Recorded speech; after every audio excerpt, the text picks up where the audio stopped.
Players don't trust, pencil neck, dirtbag, media member guy, because they know his goal or her goal is ultimately, I need eyeballs, and eyeballs come from negativity. They come from slander. They come from anything like that. They come from your political opinions. They come from who you're sleeping with. They don't care.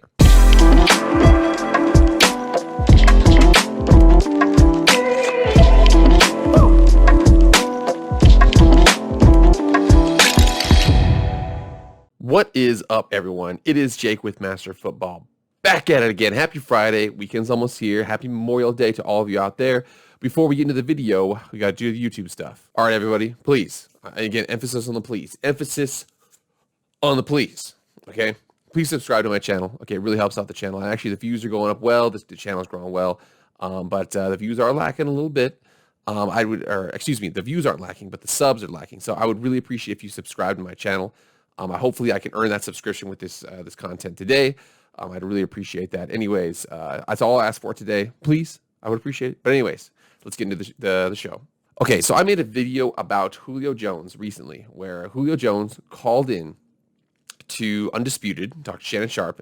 I don't know if he knew he was on the phone or not on live air, but ultimately he decided to give an opinion. His opinion was, hey, listen, here's the deal. I want to win. I want out of Atlanta. I don't care where. Shannon had to roast the Cowboys in front there because he basically said, you want to go to the Cowboys? He says, I want to win. And then Shannon says, well, definitely not go to the Cowboys if you win, because that's not going to happen. I had to throw some shade at Skip right there. But this brings up a bigger issue, because there was a video that I actually want to show really quickly that I want to kind of talk about. Let's get into it. Well, we're not going to survive, are we? I mean, it's if we're driving off the cliff, this is it. This is the last day we could do the show, or are we coming back tomorrow? I don't know. Listen, it depends on how it goes. I mean, we could say something that would offend somebody, and next thing you know, we get thrown off the air. I mean, look, we have discussed quite a lot here. We could just live call a professional athlete and then have them make some sort of announcement, and then we get Fox Sports Radio in trouble, right? We'll bring it full circle to the Fox Sports family. Yeah, but see, here's the thing, though. If you do that, from what I'm reading, if you do that, then all of a sudden Fox is in a really bad spot with the NFL. And next thing you know, they've put everybody in a bad spot, and they've jeopardized their relationship. Because, Fox would, tear up and ruin their relationship and their contract with the NFL based on Shannon Sharpe calling Julio Jones on a show. Like that would be the make or break of their relationship with the NFL. What a joke.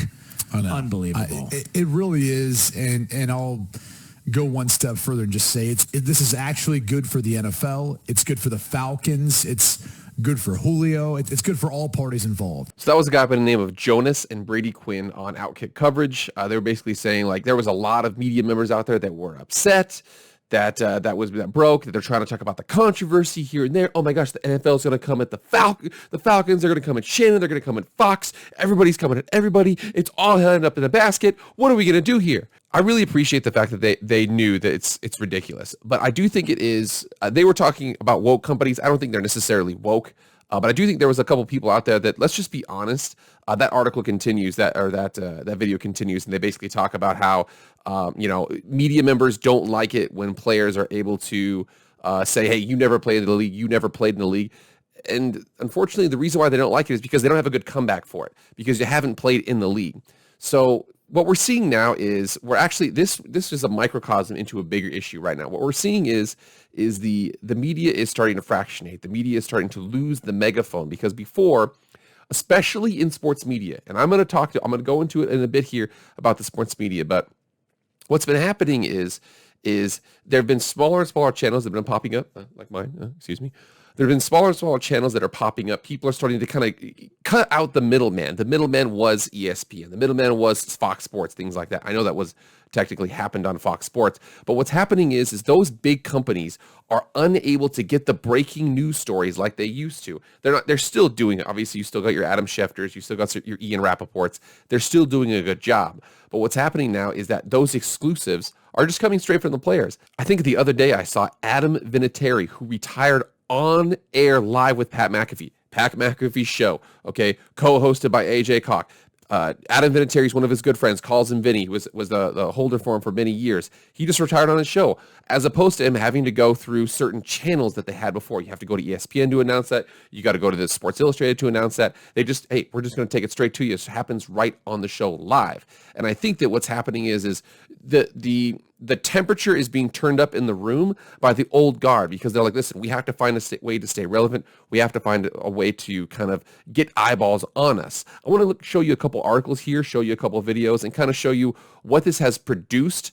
And unfortunately, I feel like it's actually expediting the death of these organizations and not keeping them alive. Let's get into it real quick. This is the first one here. So media executives are finally accepting the decline of cable TV as they plot a new path forward. Again, this article right here on CNBC is more of a business article, but what it's going to do is it's going to show, even you see right here, the person's unplugging, they got ESPN, they got TNT, they got a couple of things there. But basically what it does is it talks about how what's happening is there's been a transition. I think a lot of companies obviously a lot of people are cutting the cord. They're going to more digital content. YouTube is actually the second biggest search engine in the world. People go, I know that happens with my show.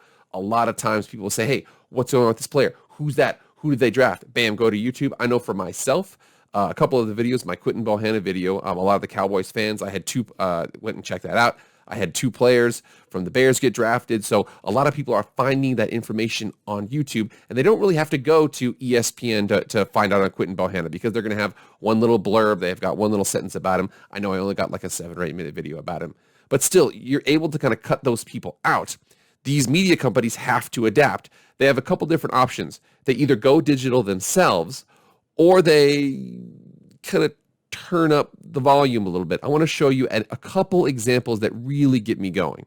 All I'm saying is Tom Brady hasn't played well in the postseason. Why won't you look at these stats and okay, be so real I need about you. it? Bottom line These this are for us. honest. Bottom line, he will not win he'll never win another Super Bowl. He'll never get to another Super Bowl. He'll never get to another Super Bowl you saw this past and year so was we are his saying last Super Bowl. that as he turns 35, he is definitely, I'm quoting you here, he's on the downside of his career. I want you to say that.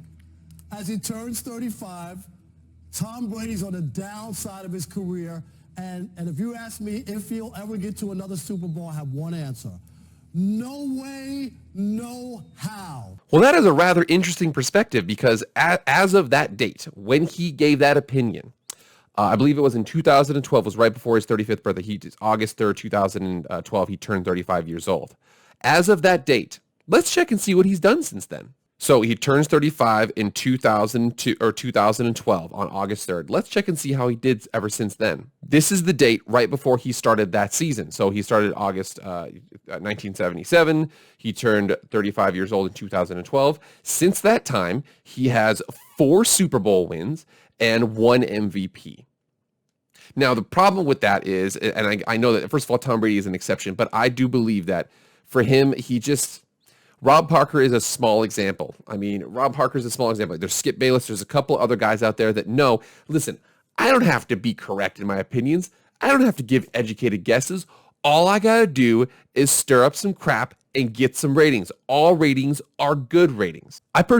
Rob Parker just annoys the hell out of me. And again, there's a couple different reasons too. I mean, I'm going to bring up an article here. We're going to talk about a couple of the things that Rob Parker said about Robert Griffin III. So Rob Parker on RG3, is he a brother or is he a cornball brother? Now let's continue on here. Rob Parker, but my question, which is just a straight honest question, is he a brother or is he a cornball brother? Kerry Champion, what does that mean? Skip, explain that. He's not real. Okay, he's black. He kind of does his thing, but he's not really down with the cause. He's not one of us. He's kind of black, but not really like the guy you want to hang out with because he's off. The guy you want to hang out with because he's off to do something else. Champion, why is that your question? Well, that's because I want to know about him. I don't know because I keep hearing these things. We all know he has a white fiance. There was all this talk about how he's a Republican, which I don't really care. There's no information at all. I'm just trying to dig deeper into why he has an issue because we didn't find out with Tiger Woods. Tiger Woods was like, I've got black skin, but don't call me black. In my heartfelt opinion, what I think is going on is I think that Rob Parker's like, listen, I'm going to talk about some stuff. I'm going to talk on Republican. I'm going to talk about his fiancée. I'm going to talk about the color of her skin. I'm going to stir some crap up because it doesn't matter if you do quality work or not. All that matters is eyeballs. Eyeballs mean dollar signs. I'm going to increase the eyeballs. That'll increase the dollar signs. That's all that matters. So you're seeing here, again, Rob Parker is not a cause. He is a symptom. What's going on is media is starting to fractionate, okay? It's getting harder and harder to get eyeballs because all those eyeballs were on ESPN at one time. They were on Sports Illustrated at one time. Those types of organizations. People go in different directions politically. They go in different directions, culturally, things like that. But you're seeing that as they've started to fractionate, they could be like, they could do a couple different things. They could be like, you know what? Let's do better reporting. Okay, let's get better. We need to raise our game in order to keep these eyeballs on us. They could do that. But what they're actually doing is, let's start some crap. Okay, let's start some crap. Let's throw some crap out there, see if it sticks. If it doesn't stick, who cares? We're like the weatherman. Okay, even if we're wrong, we still get paid as long as people pay attention. That whole Julio Jones story, and again, I don't know. I didn't see the articles out there, but I saw Brady Quinn and the guy named Jonas from Outkick were talking about how people were upset because that's an exclusive that you're not going to necessarily see anywhere else. A player just called the player directly. I mean, Shannon Sharpe called the player directly. What's going on? He gave his opinion. And again, you might be able to get into, the league's getting in trouble for this, the league's going to get in trouble for that. Ultimately, I think that it's going to get kind of brushed away. It's not going to be a big deal. But what it is it's showing that more and more players are going to talk directly to players. Okay, I remember as an example, remember the Marshawn Lynch, I hear so I won't get fined? That was all he said to anybody else.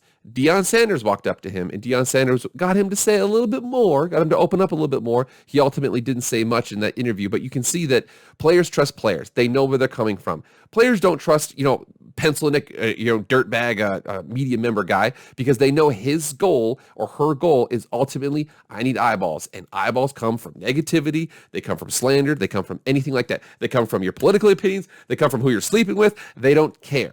It's part of the reason why I made this channel, okay? I see Rob Parker. I think Rob Parker is probably a great journalist. Okay, he's probably done a really great job in what he's done. But I also know that temptation to scandalize a story, to ramp something up, I just can't handle it. I mean, we see it with Skip Bayless too. Skip Bayless is horrible. Okay, Skip Bayless, talk to him about LeBron James and try and get an educated opinion. But the problem is that he doesn't care about being right. He doesn't have to be right. All he's got to do is rile people up. And so I'm like, you know what? I'm going to do a better job. I have a YouTube channel. I got my mic. I got my lights. I'm going to do a better job than those guys will. Well, thank you all for sticking with me so far. Have a happy Memorial Day weekend. I'm not riled up. I'm actually like fired up. I'm excited, man, because I think that, this channel is doing well. I'm trying to get it going. And I think that the fact that people are tuning in, it shows that the fact that there is a demand for this type of media out there. But everyone, thank you so much. Please subscribe to the channel. Please like it. Please share with your friends. Have a happy and safe Memorial Day weekend. I will have a video that will be posted. We'll be talking about the NFC South next week. I will see you there on Monday.